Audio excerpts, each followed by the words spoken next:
नमस्कार, आपण पाहताय लोकराज्य न्यूज 24। पाहुयात महत्त्वाची बातमी। पुणे पोलीस सध्या शहरात संघटित गुन्हेगारी कृत्य करणाऱ्यांवर कडक कारवाई करताना दिसत आहेत। अनेक टोळ्यांवर पुणे पोलीस आयुक्तांनी थेट मोक्का कारवाई केली आहे।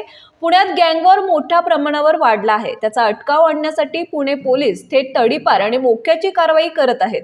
पुण्यात गेल्या 3 वर्षांपूर्वी ससून हॉस्पिटल परिसरात टोळक्यांनी एक जणाला जीवे मारण्याचा प्रयत्न केला होता, तेव्हा 5 जणांना ताब्यात घेतलं होतं। मात्र एक आरोपी पुणे पोलिसांच्या हाती लागत नव्हता। तेव्हापासून हा आरोपी पुणे पोलिसांना चकवा देत होता। अखेर पोलिसांनी 3 वर्षांनंतर त्याला बेड्या ठोकल्या आहेत। 2022 साली तुषार हंबीर याच्यावर ससून हॉस्पिटल येथे तुरुंगात चालता येत नसल्याने उपचार सुरू होते। त्याला हॉस्पिटलमध्ये भरती करण्यात आलं होतं। तेव्हा त्याच्यावर 5 जणांनी कोयत्याने हल्ला केला, हातात बंदूक घेऊन फायरिंग पण केली होती। तिथे रक्षणासाठी असलेला गार्ड आणि मेहुण्याने मध्ये पाडण्याचा प्रयत्न केला, तेव्हा त्यांच्यावरही कोयत्याने हल्ला करण्यात आला। तेव्हा या गुन्ह्यात 11 आरोपी निष्पन्न झाले होते।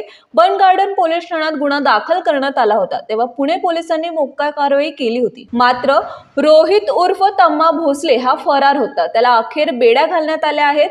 तम्मा भोसले हा पुणे पोलिसांना चकवा देत होता। या कारवाईमध्ये पोलिसांना हा आरोपी मिळणे गरजेचे होते।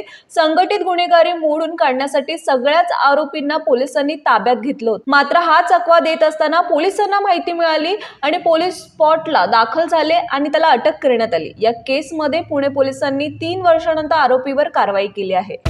महाराष्ट्रातील महत्त्वाच्या आणि ताज्या बातम्या पाहण्यासाठी आजच आमच्या लोकराज्य न्यूज 24 न्यूज चॅनलला YouTube वर सबस्क्राईब करा आणि बेल आयकॉन प्रेस करा।